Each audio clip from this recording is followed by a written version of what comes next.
émission, nouvel invité, mesdames et messieurs, bienvenue à ce nouveau numéro de votre magazine Vérité des Faits. Vérité des Faits est une émission où interviennent les invités sur notre plateau pour donner de la voix en ce qui concerne les sujets d'actualité. Comme aujourd'hui, nous allons parler de la santé du Front commun pour le Congo FCC, de Joseph Kabila, l'ancien président de la République démocratique du Congo. Désignation des animateurs de la CENI, on en parle également. Au cours de cette émission, la gestion de la Société nationale d'électricité, toutes ces questions on en parle sur ce plateau avec André Alain Atundu Liongo. Il est PCA, président du conseil d'administration de la SNEL et porte-parole du FCC, ancien porte-parole de la majorité présidentielle. Bonsoir André Alain Atundu. Bonsoir.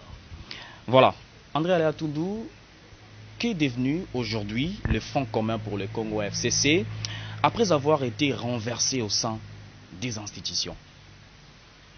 Non, nous n'avons pas été renversés au sein des institutions. Nous faisons toujours partie des institutions. Nous sommes au Parlement, nous sommes au Sénat, nous sommes dans les assemblées provinciales. Il y a eu renversement de majorité, mais pas renversement du FCC. Le FCC est une réalité politique qui existe, qui s'exprime et qui essaie d'apporter une contribution positive de la vie politique. D'ailleurs, dernièrement, vous avez suivi, n'est-ce pas, sa position sur la désignation des membres, des candidats pour la CENI, etc. Donc le FCC existe.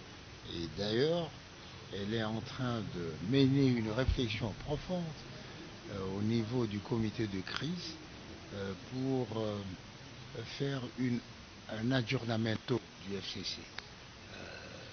Au niveau du nom, est-ce qu'on garde le même nom? Est-ce qu'on change de nom? Au niveau des structures, est-ce qu'on garde les mêmes structures?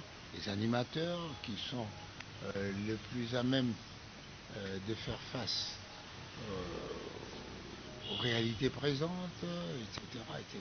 Donc le FCC existe et c'est un partenaire démocratique des partis au pouvoir. Mais la FCC existe bien évidemment, mais est-ce que Joseph Kabila est au courant de tout ce qui se passe dans les FCC? Pour qu'il soit au courant, faut-il qu'il le dise à la télévision? Vous savez. Mais il doit quand même y avoir des manifestations, des réunions. Est-ce que vous tenez jusqu'à présent des réunions? Mais comment peut-on faire un communiqué signé par tous les présidents des partis politiques sans qu'il n'y ait eu réunion? Je vous dis que le FCC travaille à la manière d'une fourmi. Eh bien, bientôt, vous verrez la termitière. Vous ne saurez pas quand est-ce que la termitière a poussé, mais c'est parce qu'au fond, il y a les fourmis et les fourmis travaillent pour la reine qu'on ne voit pas. Voilà. Le FCC a été défait comme majorité avec une facilité qui continue encore de tonner aujourd'hui, en perdant plus de 100 de ses cadres ainsi que des partis et regroupements tout entiers. Que s'est-il passé pour votre plateforme qui connaisse un tel revers et une telle saignée des cadres? Je pense qu'après autant de temps, vous devez savoir ce qui s'est passé. Une petite récapitulation. Vous savez, c'est une activité politique. L'appartenance à un parti politique, à un regroupement, c'est une affaire de conviction. Lorsque vous n'avez pas une conviction affirmée et établie, eh bien, au moindre soubresaut, au moindre retournement de vent, vous allez dans le sens de la dynamique du moment. Voilà. Même comme opposition, on peut sans à peine le FCC, on sent pas le FCC. Est-ce que du fait de cette défaite, ou bien toujours il y a des problèmes internes qui existent dans le FCC? Le FCC continue à produire des communiqués, le FCC continue à tenir des réunions, le FCC, vous avez appris à l'autorité morale a désigné un comité de crise présidé par son Excellence Tshibanda, le FCC existe. Mais le PPRD fait partie du FCC. Le PPRD existe. Chaque fois que je tourne un bouton par-ci par-là... ce n'est pas que le PPRD. Le FCC, c'est un corpus. Mais tous les membres du corpus s'expriment. Moi, je ne suis pas le FCC, je suis membre du FCC. Je m'exprime, donc le FCC s'exprime. Bon, apparemment, le FCC fait allusion seulement au PPRD. On fait allusion au PPRD. Non, non. Je vous ai dit que le dernier communiqué est signé des présidents des partis politiques.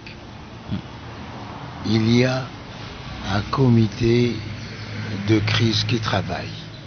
Il y a un coordonnateur qui travaille. Mais seulement, le FCC n'a pas besoin de crier pour exister. Mais où en êtes-vous avec l'évaluation du FCC après l'événement que l'on a connu? Mais je vous dis, attendez que le comité de crise puisse s'exprimer. On dirait que le comité de crise institué par l'autorité morale s'est définitivement installé. Comment ça? Le comité de crise a une mission déterminée donnée par l'autorité morale. Et donc, tant que la mission n'est pas terminée, le comité de crise existe. Quelle est cette mission que ces comités de crise... Je vous l'ai dit. C'est de mener une réflexion profonde sur la réalité politique FCC et de proposer ou de faire des propositions en fonction de 2023. En fonction de 2023, c'est Kabila qui sera à la tête, un autre candidat, un autre... peut-être André Aléa Tounou qui sera à la tête du FCC comme candidat. Le FCC, c'est un groupe qui réfléchit en fonction de l'intérêt du groupe. Et donc, toutes ces questions de détail, il faut d'abord qu'il y ait une structure, n'est-ce pas, à remanier, qu'il y ait des animateurs, et bien qu'on se fixe par rapport aux objectifs. Mais ne pensez pas ou n'attendez pas de moi que je vous dise, vous savez, tel jour nous allons nous réunir, c'est pour ceci. Non, ça fait partie de notre vie. Et je pense que la discrétion est d'un meilleur secours que le marketing à tout vent. Vous dites que être silencieux, c'est le... Elle n'est pas silencieux, le FCC n'est pas silencieux. Il est discret parce qu'il vise l'efficacité. Il vise l'efficacité. Mais cette efficacité, elle n'est pas mise en place. Jusque-là, nous ne voyons absolument rien. C'est ça la question que les observateurs se posent. Ben, je vous réponds. Vous ignorez le temps va s'occuper de vous. Nous comptons avec le temps. Vous comptez avec le temps. Oui. Voilà. Face à cette question d'actualité, le FCC a donné de la voix pour dire non à ce qui s'observe actuellement avec la désignation des animateurs de la CENI. D'abord, qu'est-ce qui vous froisse dans tout ça? J'ai eu l'occasion de m'exprimer. Je dis, le FCC, c'est un regroupement politique qui a sa philosophie d'action, qui a sa vision de la vie politique. Eh bien, lorsque ce qui se passe n'est pas conforme à sa vision, il ne peut pas faire une démocratie mécanique. La démocratie, c'est un exercice suprême de liberté. Et la liberté suppose l'évaluation de plusieurs hypothèses où il faut faire des choix. Donc, vous n'êtes pas dans cette logique de la désignation des animateurs de la CENI? Non, mais comment? C'est vous qui n'êtes pas dans cette logique. Le FCC est dans la logique de la désignation des animateurs de la CENI conformément aux dispositions réglementaires et légales en vigueur. Mais c'est ce qui est en train de se faire avec la commission PAJ, à l'Assemblée nationale. Mais vous dites que... La commission PAJ fait partie de la CENI? Non, mais non, je vous dis, soyons pour analyser la candidature, en ce qui concerne la candidature. Ce n'est pas une bonne méthode que de changer de tactique ou de changer de vision chaque fois qu'un obstacle survient. Il faut résoudre l'obstacle. Il faut résoudre l'obstacle. Quelle est votre proposition, vous, au sein de... Je n'ai pas de proposition, je vous dis, le FCC a donné sa position face à ce qui se passe dans la désignation des animateurs de la CENI. Qu'espérez-vous obtenir face à une majorité qui manifestement ne recule devant rien? Nous avons la loi. Nous allons œuvrer pour la force de la loi, parce que la loi a pour vocation d'harmoniser les rapports entre les partenaires sociaux et politiques, évidemment. Lorsqu'on ne respecte pas la loi, eh bien, c'est une démocratie anarchique, c'est-à-dire soumise à la tyrannie d'un groupe. Donc, il faut faire attention. En démocratie, tous les groupes ont leur importance et leur valeur. Voilà pourquoi, en démocratie, on veille à assurer la libre expression des minorités. Voilà. Et que feriez-vous si vos revendications ne sont pas rencontrées? La loi existe. La loi doit avoir prévu. Quand on parle de consensus et qu'il n'y a pas de consensus, la situation est bloquée. Il faut aller au dialogue. Ah, donc vous serez prêt, vous au sein du FCC, à aller au dialogue au cas où le consensus n'est pas trouvé? Mais le dialogue, c'est le principe actif de toute communauté.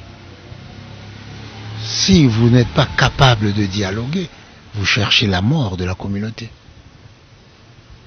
Et si du côté de l'Union sacrée de la nation continue avec ce passage en force, qu'est-ce que vous allez faire? Mais le combat démocratique connaît des hauts et des bas. Mais, comme l'avait dit, je crois, le roi Hassan II, ce n'est pas celui qui porte le coup qui gagne inéluctablement, c'est celui qui s'est résisté au coup et au temps. Pensez-vous que le train qui mène vers la gare 2023 prend de plus en plus une allure dangereuse qui pourrait finir par un déraillement? Le président nous a assuré que tout est mis en œuvre pour que les élections se passent en 2023. Mais ça, c'est une affirmation de la volonté d'un homme politique. Alors maintenant, il faut voir les conditions concrètes de réalisation ou de la mise en œuvre de cette volonté. Notamment la mise en œuvre du personnel de la CENI, notamment la mise à disposition des fonds nécessaires, notamment la formation des animateurs, notamment l'étalement sur l'ensemble du territoire. Donc il y a un certain nombre de paramètres qu'il faut apprécier pour juger de notre marche et du sens de notre marche vers les élections de 2023. Alors, à qui profitent toutes ces acrobaties dans la mise en place du nouveau bureau de la CENI? De quelle acrobatie parlez-vous? Ces tiraillements. Nous sommes à un moment d'élaboration d'une décision politique. Eh bien, il est normal que chacun s'exprime et se batte avec les moyens juridiques à sa disposition pour montrer la pertinence de sa position et l'efficacité de ses propositions. Et si la situation restait la même, quelles seraient les conséquences immédiates? Eh bien, si la guerre mondiale avait continué jusqu'en l'an 2000, quel aurait été le sort de Paris? Non, on ne peut pas continuer avec des si, parce que quelque part, nous sommes des patriotes, nous sommes des partenaires, et nous avons en commun le Congo, sous la forme de Passion du Congo, sous la forme du peuple d'abord. Et donc, nous devons voir en premier l'intérêt du Congo, l'intérêt de la démocratie au Congo, l'intérêt du Congo, mais certains pensent que c'est ce que vous n'avez pas primé, c'est ce que vous n'avez pas mis. Mettre de côté nos égos et considérer l'intérêt bien compris de la nation congolaise. L'intérêt de la population, c'est ce que vous, au sein du FCC, quand vous étiez au pouvoir, c'est ce que vous n'avez pas primé. C'est une affirmation dangereuse et qui par ailleurs mérite d'être prouvée ou démontrée. Ce que pense la population et certains observateurs. Aujourd'hui, je parle des faits. Les étudiants chantent. Que réclament-ils? Les gens de la Tchangou ont des problèmes de transport. Que chantent-ils? Les femmes maraîchères ne se retrouvent pas. Que chantent-elles? Voilà. Merci André Aléa Tundu. Nous allons passer maintenant à à un autre sujet, voulais-je dire. En dehors de votre casquette politique, vous êtes PCA de la SNEL. Comment vous vous sentez face aux complètes de vos abonnés sur la qualité de votre desserte? Nous saisissons tout à fait la légitimité de leur demande et nous essayons d'évaluer toutes les causes qui concourent à ces plaintes. Eh bien, la SNEL, en tant que direction générale, management, la SNEL en tant qu'agent a sa responsabilité. Il y a des gens véreux, des agents véreux, il y a des agents ripoux, mais il y a aussi un public complice, n'est-ce pas, pour la destruction des biens d'infrastructure de la SNEL. Il y a l'État qui a sa responsabilité dans la protection des biens et des infrastructures de la SNEL, mais aussi dans le paiement ou dans une certaine maîtrise des ayants droit à l'électricité gratuite, soit aux frais de l'État.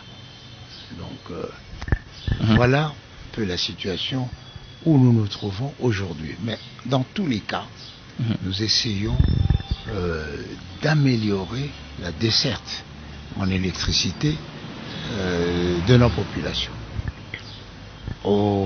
À l'occasion de la pose de la première pierre de la station de Kisuka, de la station de distribution, eh bien, il a été déclaré, il s'est avéré que à la suite de différents efforts faits par la SNEL, notamment à Kimbaseke et dans d'autres coins de la République, eh bien, la desserte en électricité est passée de 13% à 16%. Alors, il est raisonnable de penser que lorsque la station de distribution pourra connecter le courant de Zongo 2 à Kinshasa, eh bien, le taux de desserte sera augmenté. Voilà. Que faut-il à la SNEL pour parvenir à renforcer sa production en qualité et étendre à toute la population? Il y a beaucoup de choses. La première, c'est l'état des machines.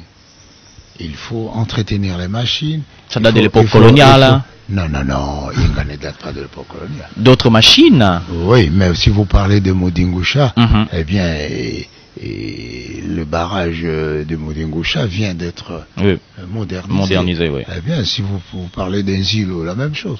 Nous faisons des actions de modernisation, mais sans crier. Mais la population n'est pas toujours satisfaite. Sans crier gare. Je vous ai donné tous les paramètres qui légitiment leur plainte, mais qui fondent aussi nos inquiétudes.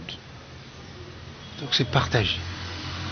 Donc la SNEL fait des efforts de modernisation. C'est partagé bien sûr, mais vous, de votre côté, vous devez faire en sorte que la population... La SNEL fait en sorte que la croissance démographique et la croissance urbanistique ne puissent dépasser ou qu'il n'y ait pas un trop grand écart au niveau. Voilà pourquoi nous faisons un effort pour identifier les véritables consommateurs de notre courant grâce au compteur après paiement et grâce à l'élimination qui ne s'arrête qu'à de la facturation forfaitaire. De l'autre côté des Kintuka, de Mongafula, mais dans des cités, par exemple à Kalamou, il n'y a pas de courant, comment dire, en prépayé, en électricité en prépayé. Non, en prépaiement, nous sommes en campagne pour que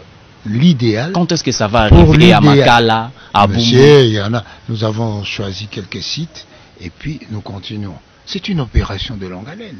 Il y a toute une société qui est installée pour ça. Ça va prendre une éternité. Mais si la vie de Kinshasa vivra une éternité, eh bien, en tant que problème, source de problème, la SNEL aussi va continuer à chercher des problèmes en toute éternité. Existe-t-il un système informatique permettant de stocker les informations relatives au dossier des abonnés de la SNEL? Parce que la population se plaint à chaque fois. Il y a quelques années, nous avions fait recours à un opérateur ou à un partenaire canadien, Manitoba, pour installer ce réseau d'informatique pour intégrer. Bon, l'opération n'a pas été de tout bonheur, mais la SNEL continue à chercher d'autres partenaires parce que cela va de la vie même de la SNEL.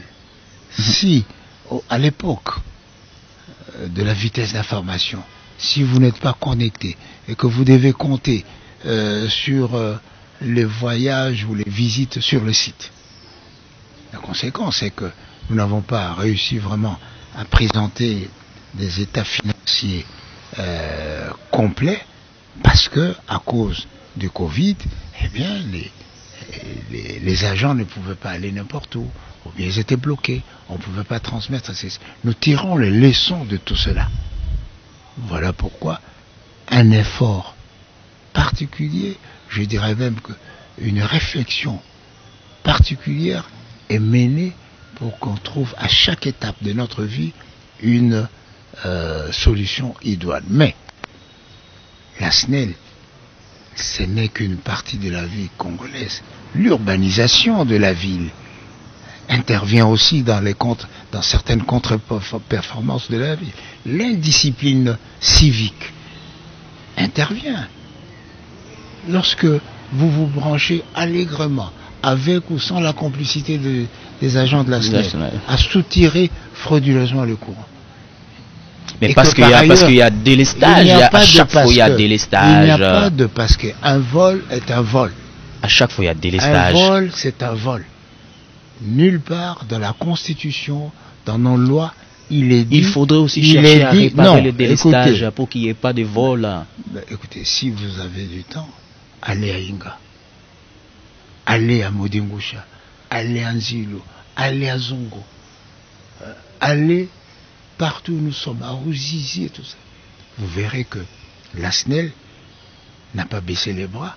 La SNEL continue le combat et est à l'avant-garde des efforts de modernisation, de production, de transport, des distributions et de commercialisation de l'électricité. Mais savez-vous que certaines populations déplorent la faible desserte en électricité en RDC, évaluée à près de 15%, avec peine de 12 millions de Congolais bénéficient du courant. Vous êtes généreux.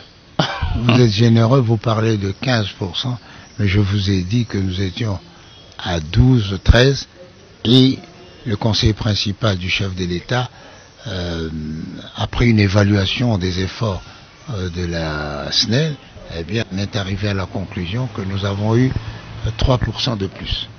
Donc, mais il faut que l'effort ou les efforts de la SNEL soit soutenu par les autorités et par les populations. Au Katanga, le Haut-Katanga et le Lualaba, on a détruit pour vendre au moins 600 tonnes de nos fils en cuivre. Alors qu'est-ce que ça signifie?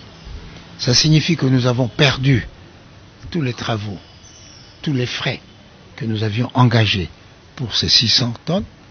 Deuxièmement, nous devons trouver des frais pour remonter les infrastructures détruites. Troisièmement, nous devons acheter. Mais nous faisons du surplace. Et donc, nous sommes en légitime position de demander aux autorités nationales, provinciales et locales de contribuer à la protection des biens et des infrastructures de SNEL. Voilà, espérons que cela sera possible et que la population sera satisfaite de votre gestion. Votre dernier mot en ce qui concerne l'actualité, mais également un message à la population congolaise qui te suit en ce moment.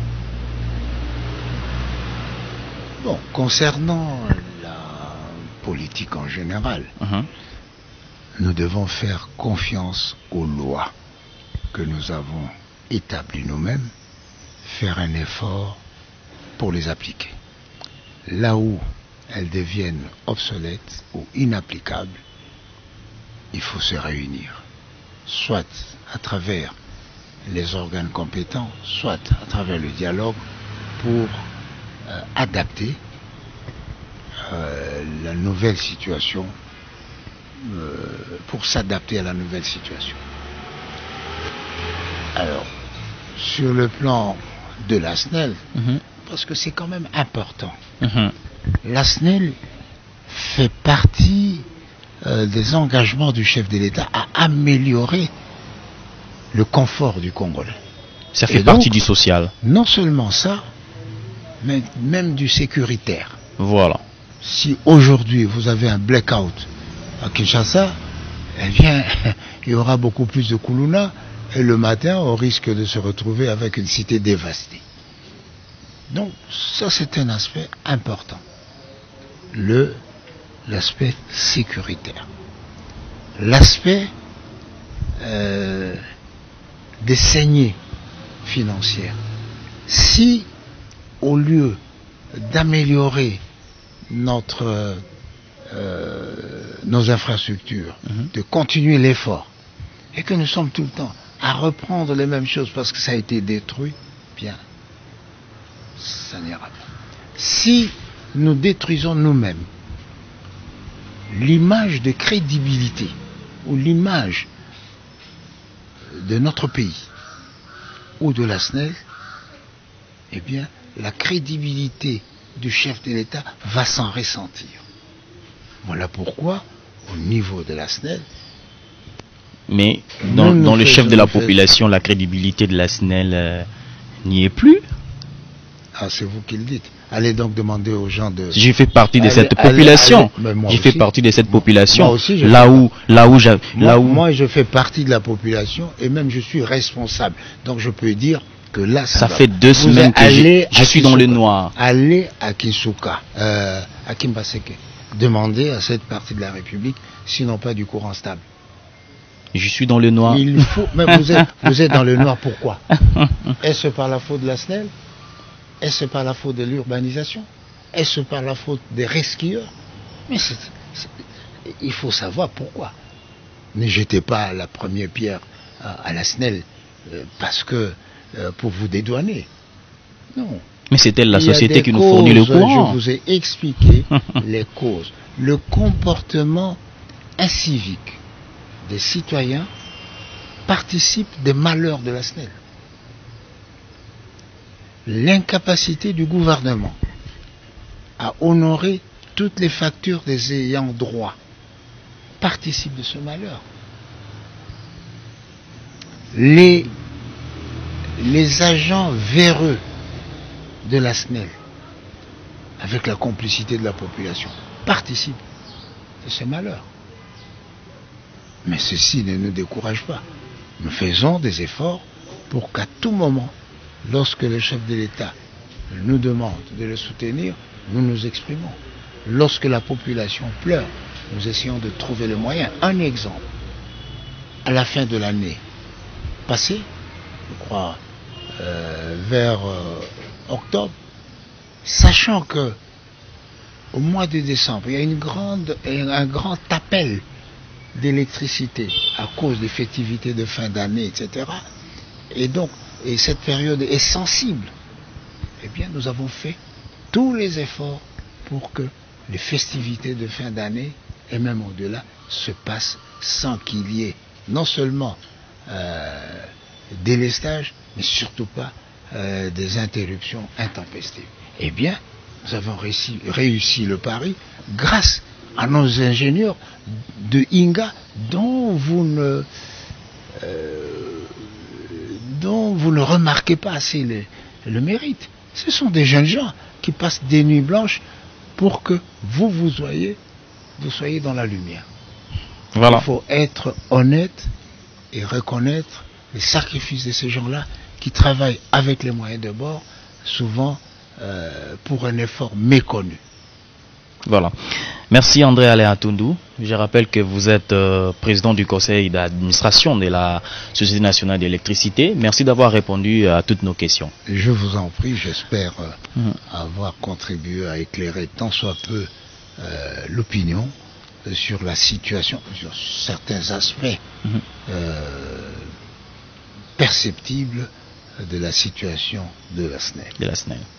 Merci. Merci à vous d'avoir suivi cette émission. On se retrouve à la prochaine avec le même plaisir. Bye bye.